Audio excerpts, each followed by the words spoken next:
Welcome to the Recruitment Business Accelerator Podcast. Creating a successful recruitment business is not about you being the best hands-on biller or driving most of the activity for your team. It's about you becoming the best strategist, marketer, and leader so that you can create a powerful business that grows quickly and does not depend on you. For the last 10 years, Nicky Coffin and Katy Green have been advising recruitment business owners just like you to do exactly that. If you want to grow your business by 20% to 250% in 6 months or less, half your hours, and build a powerful recruitment business that doesn't depend on you, keep listening. If you want it faster, visit centeredexcellence.co.uk/apply. Here's Nicky and Katy.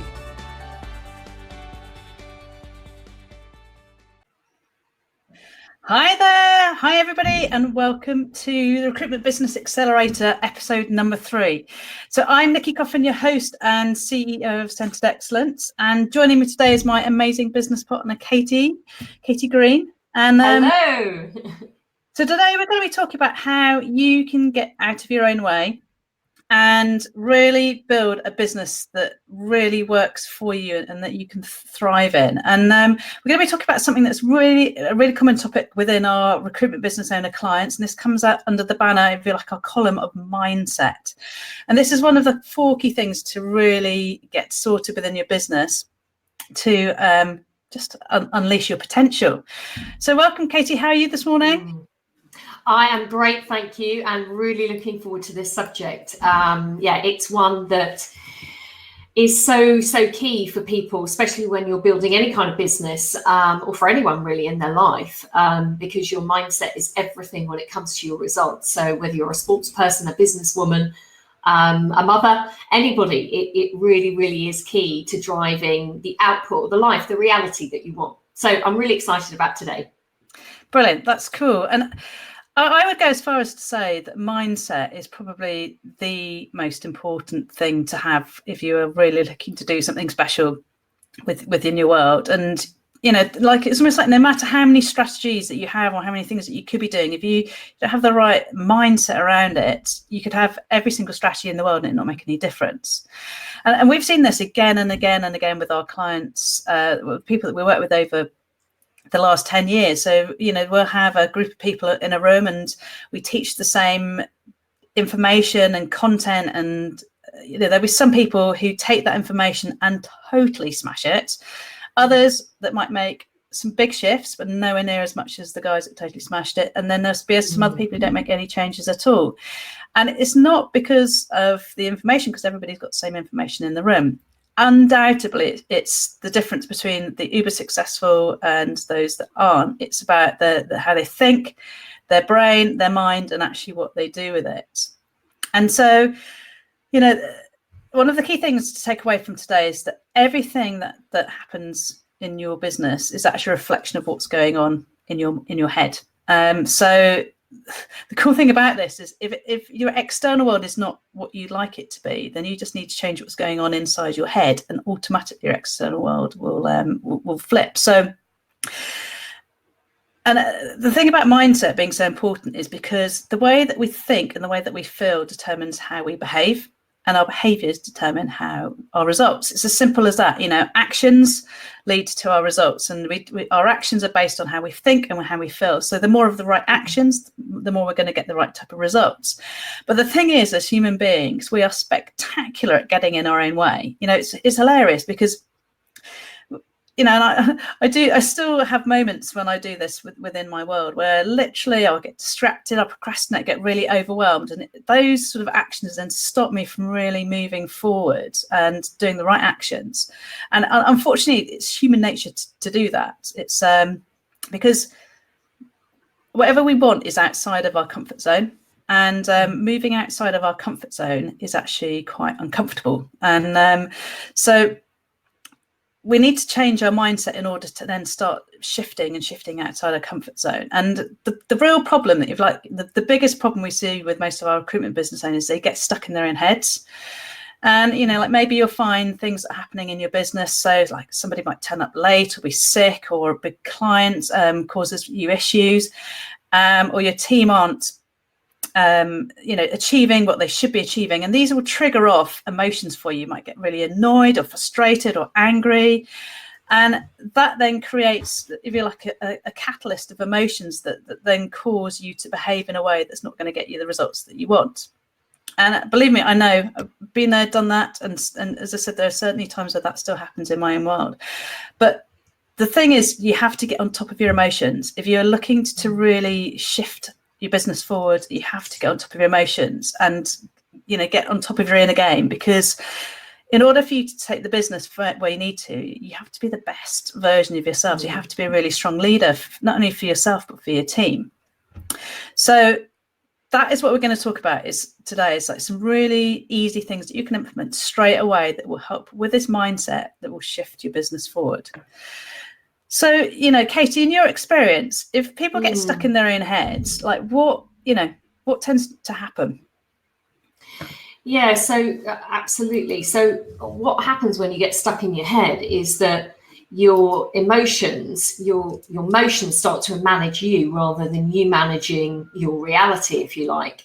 And so if you think about it, anytime that you want to go and do something that is pushing you outside of your comfort zone, so whether that's building your business, whether it's starting something new within your business or project, or maybe you're thinking of hiring the next person, obstacles are naturally, as you're scaling, as you're changing things, obstacles are naturally going to happen.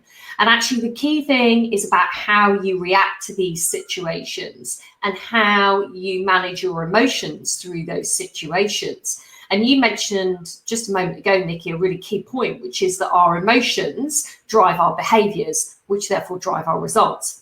But if we take it back a step, it actually starts with our thoughts. So what are the key things that we're thinking? What are those words that we're saying to ourselves? And as human beings, we say some 70 to 80,000 words to ourselves every minute. Now, the thing is, often those words aren't positive words, they're actually negative, and they're focusing on what we don't want, or things that perhaps are driving the behaviors that we don't want.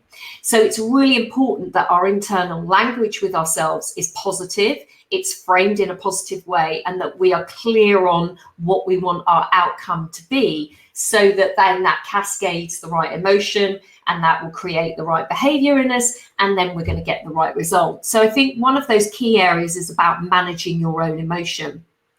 And how you can support yourself by always thinking from a positive perspective and getting clear on what it is that you do want. So I guess that kind of takes me on to something else that I wanted to talk about, which is that making sure that you always focus on not necessarily solving the problem that you're in, but actually I want to create the reality that I want in my life.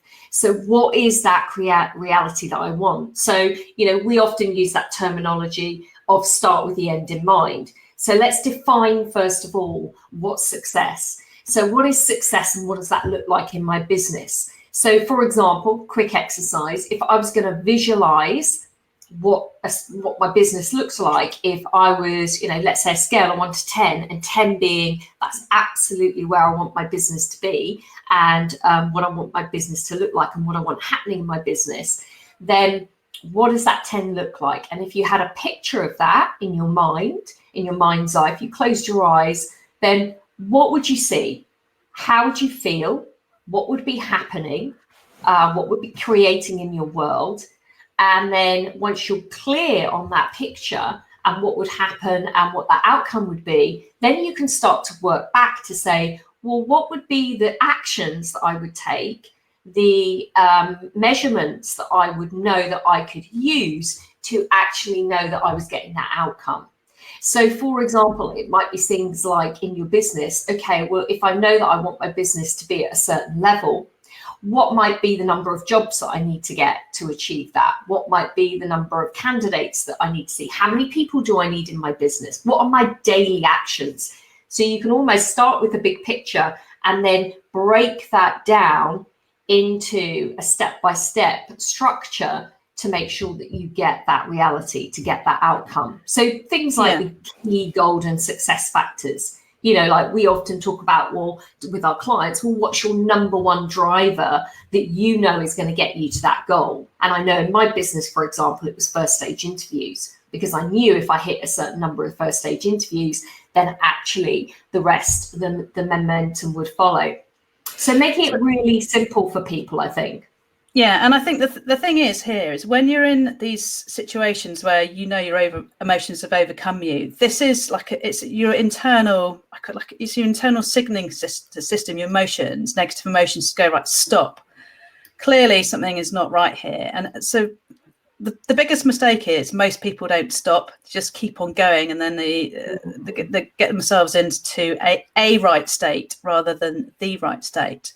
So as Katy was saying here, is like when you get these negative emotions, you want to stop and go, right, okay, there's something important for me to pay attention here. And we call this like a pivoted pivot. Mm-hmm. So rather than focusing on the problem and how you're going to fix the problem, you want to ask yourself the question, what do I want to happen instead? And then all of this amazing stuff that Katy just said, it's very simple. You stop and you say, what do I want to happen instead? What would 10 look and feel like? And you want to start picturing it, even like writing down what would I be doing if I was watching myself in a video from a distance? How would I be behaving differently? What would my team be doing? What are the things that we would start doing? What are the things we'd stop doing? And so you get this this picture in place. And then off the back of that, it's okay, right? So it's almost like, what's the one thing, the most important thing that we now need to focus on? Bearing in mind that's what we want. What's the one thing we now need to start focusing on? And as Katy said, you want to get a measure around this, and a number, and we call it a goal, like a golden KPI. It's almost like the one thing. If that happens, then everything off the back of it has to happen as well. So it might be client meetings, it could be CV sent, it could be jobs. It could be first interviews, but you want to be getting clear on like what's that golden KPI. And then moving on from that, then the other big mistake that recruitment business owners make is like people are not clear in their team exactly what they should be doing at all. They almost like turn up into work and they're just existing. They're like reacting to what's thrown at them rather than being proactive. So Katy, what would your advice on that? Yeah, so this is all around creating a culture of accountability, because when people own, if you like, and they feel like they have responsibility and empowerment and autonomy for their role, then they're much more likely to drive those results. They're going to feel much more motivated. They'll feel much more empowered, maybe to make a mistake or actually to try something new, because they're going to own that result. So it's really, really important that to create accountability, you've got to have a measurement of responsibility there. So this goes back to the clear defined roles, the defined metrics, and measurements of performance. So someone knows exactly what they're responsible for and what's expected of them. And then when you've got that role and responsibility, you need to link that with regular check-ins. So yeah, and this is where like so many people do not do this consistently. And this is like one of the biggest things that will let your results go down the plug hole, like not having a consistent check-in, because without that, your team is like, well, actually no one's checking up on me, but also you go into this unconscious way of being. So you don't even realize that you're off track. Nobody's checking in on me. Then it doesn't really matter. There's no real accountability. Right. Right. And that's where people start making mistakes, if there are to be any, is when we start implementing, because naturally obstacles may occur that we haven't necessarily thought about. And that's when people most need that check-in with an individual to keep that flow and that momentum. And you mentioned that's really important, Nicky, is that if as an individual they're sporadic or you don't have that regular check-in point, what can happen is people start to procrastinate. It goes back to what we were saying about their mindset earlier, which is they're going to have those same negative emotions, negative thoughts happening or emotions occurring. And so their behaviors start to change and their results do.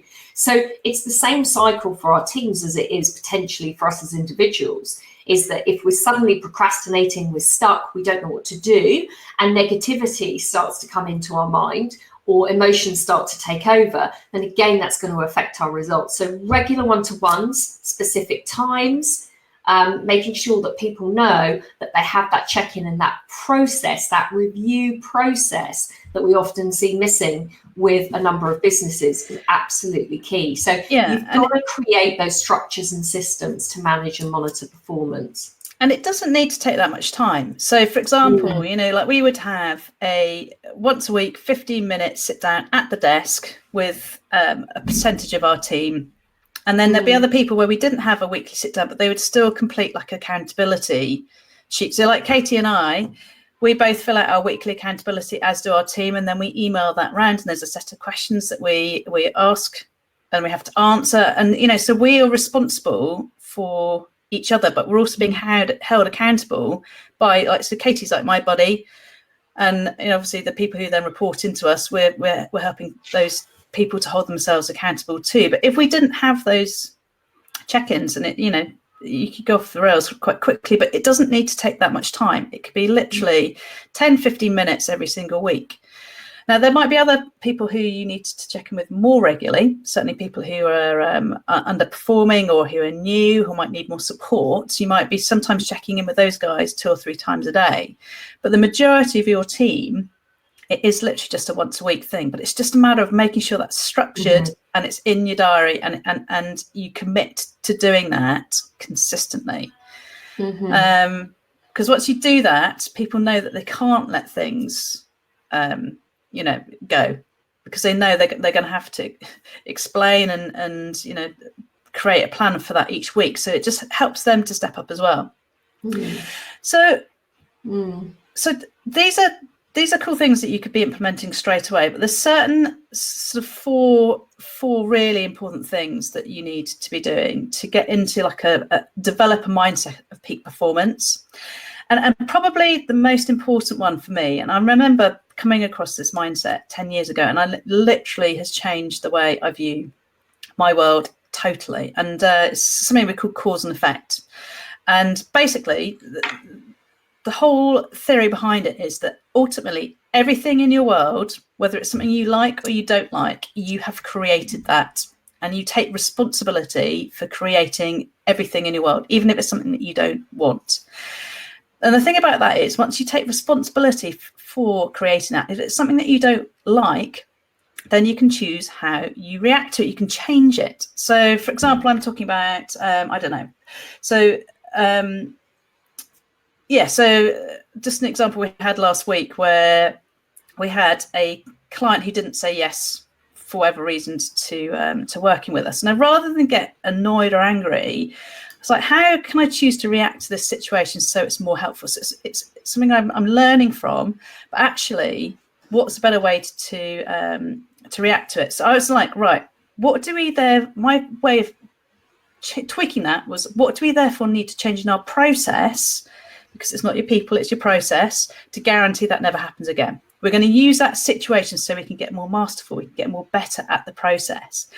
And immediately you go from a situation of maybe frustration or annoyance to actually, okay, right, this is really good. We're going to use this to spur us further forward. And you can use cause and effect in pretty much everything. So say somebody cuts you up as you're driving to work, you know, you can choose how you react to that situation. You know, I get really annoyed and angry. You could go, oh, well, surely they need to be there quicker than me, or there's something that they need to be doing, you know, a lot more important than me, or actually maybe I was going too fast. I'm going to slow down a bit, be in the moment. So when I grasped this concept years ago, the only downside with it is there's no excuses, because at some level you've created this stuff. So whatever you attract into your world is actually fundamentally your fault. But the cool thing about it is, by being at cause, you're never in this victim mentality, because when you become a victim, you then become powerless, you can become helpless. When you're at cause, you know that you can choose how you react to this situation, and you can choose a better way to think and feel about it. So that would be the first thing, to really embed that you're responsible for your life, and you can choose how you react to a situation and choose a better reaction and more positive reaction for you. So Katy, what's the second most important? Yeah, this one was definitely a biggie for me when I first learned this, which was do the most important thing every single day first. So what I mean by that is we all have to-do lists. Well, I hope we all write actions and lists, and we have a clear focus on what we need to do. But what often happens is we'll have certain things on that list that are nice to do or good to do, but they're not necessarily some of those key things that will really drive our business forward powerfully.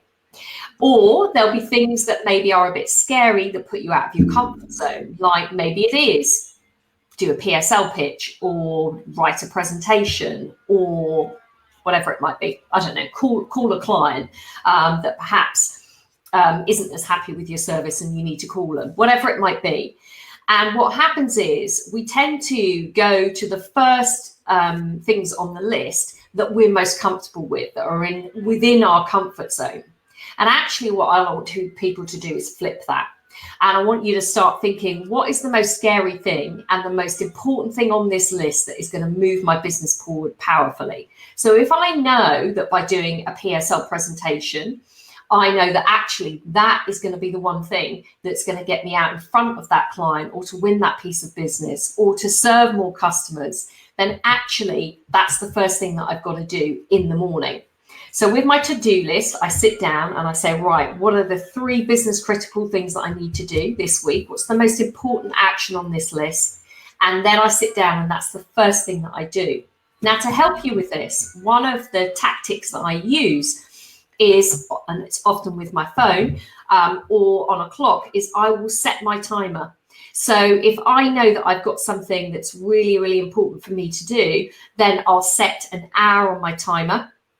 And I will then make sure that I turn any distractions off, no pop-ups, no email, no nothing.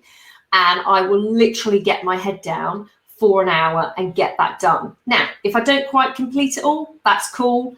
I might stand up, shake it off, reset my timer, get a cup of tea, whatever it is, and then I'm back on it again, absolutely fully focused. And boy, does that make a difference to your week. I can tell you, if you did that consistently for 90 days, you would have a totally different life. It's so powerful that, totally. And then that leads quite nicely on to the third thing, which is what we call know what you want and do not settle for anything less than what you want. So what I mean by this is, if you are shifting to a different place, you want to achieve different results, you want to scale your business to up level,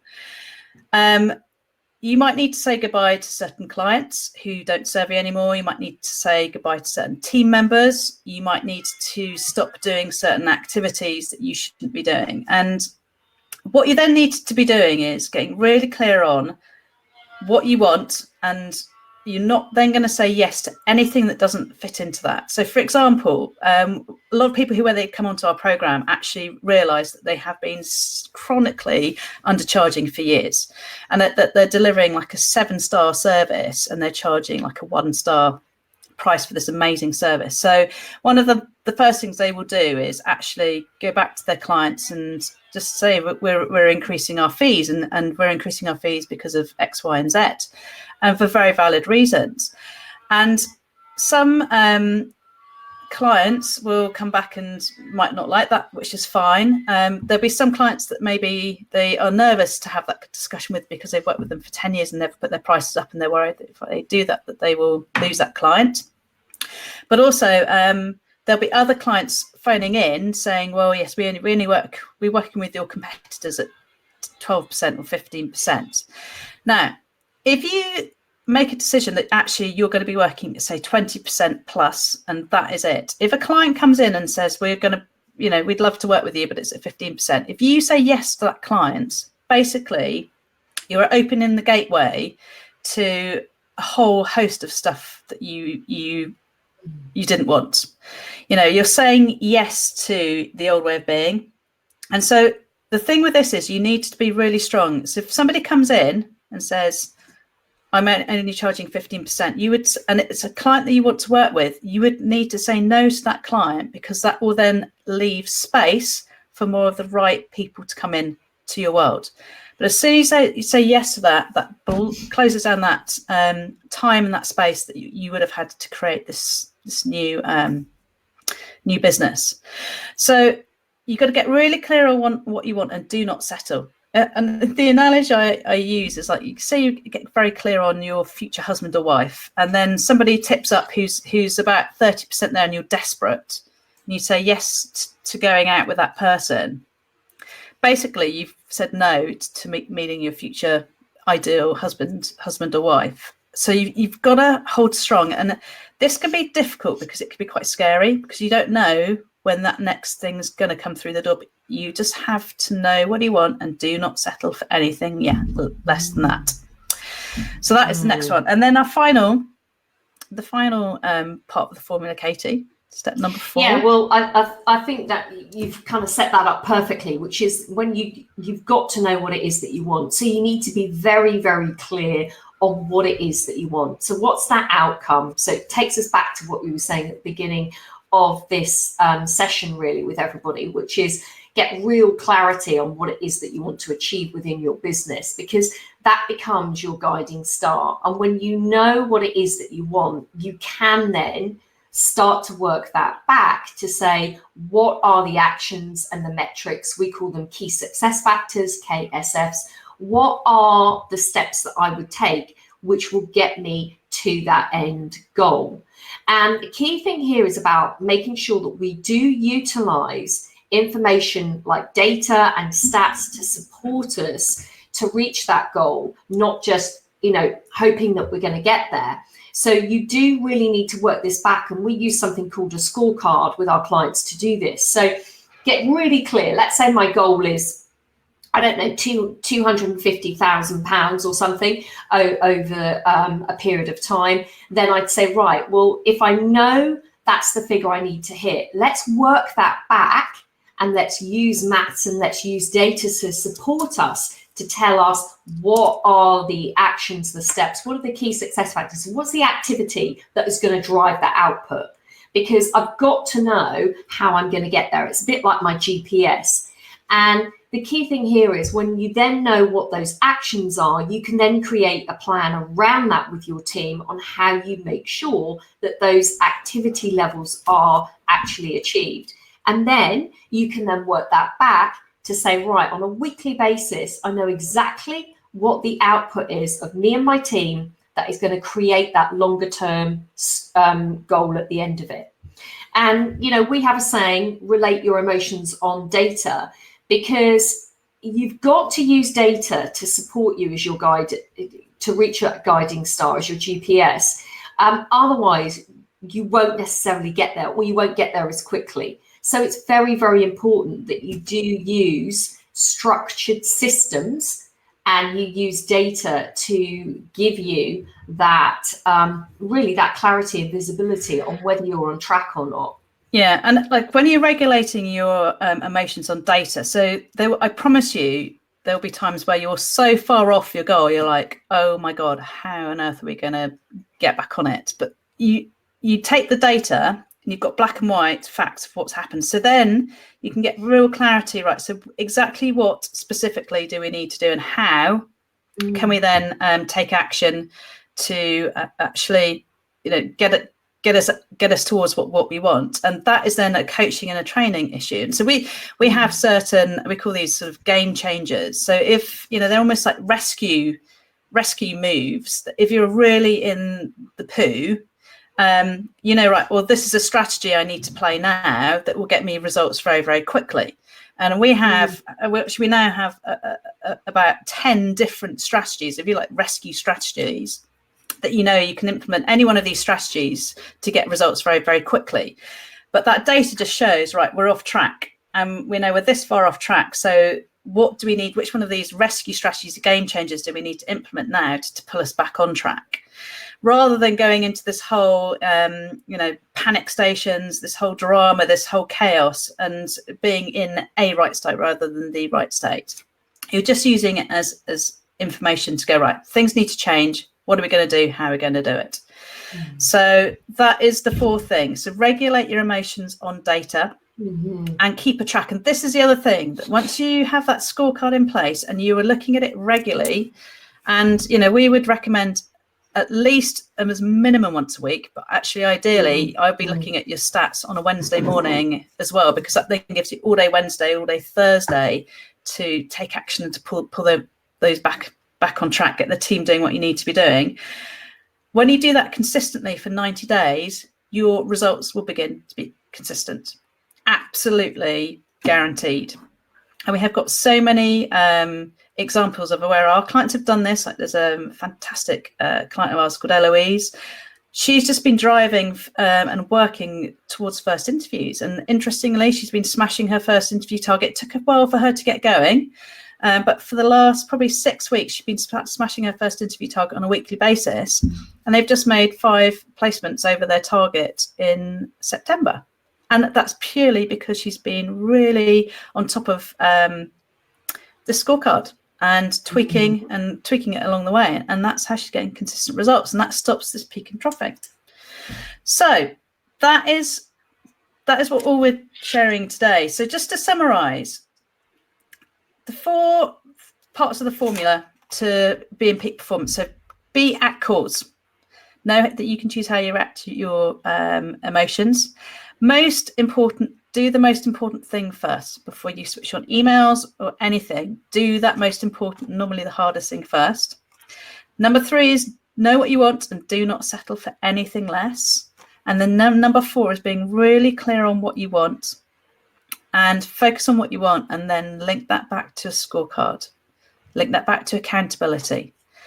And it's all about holding yourself accountable and stepping into like that, we call it like stepping into a business builder rather than sticking that salesperson mentality. Because when you step up and you start owning it, then your team will step up too. You've got to hold yourself accountable and also get them to hold themselves accountable too. And then you'll see the magic happens. So I really hope you've enjoyed today's episode. We certainly have enjoyed creating it for you. If you need further help on anything, then we have a very special thing called a Profit Accelerator session. And this is like it's a 60-minute session with either Katie, myself, or one of our amazing team, where we dig deep into your business and we look at the key things that are stopping you from moving your business to the next level. And we help you then to create a plan of exactly what you need to do to move your business forward. And these sessions are really, really powerful. You'll get a ton of value out of them. And so if you'd like more help, then to apply for one of these sessions, if you go to centeredexcellence.co.uk/apply, and then fill out some very quick questions so we know exactly whether we can help you or not, because we have a guarantee in place. Our clients achieve amazing results, but we need to make sure that we are the right fit for you.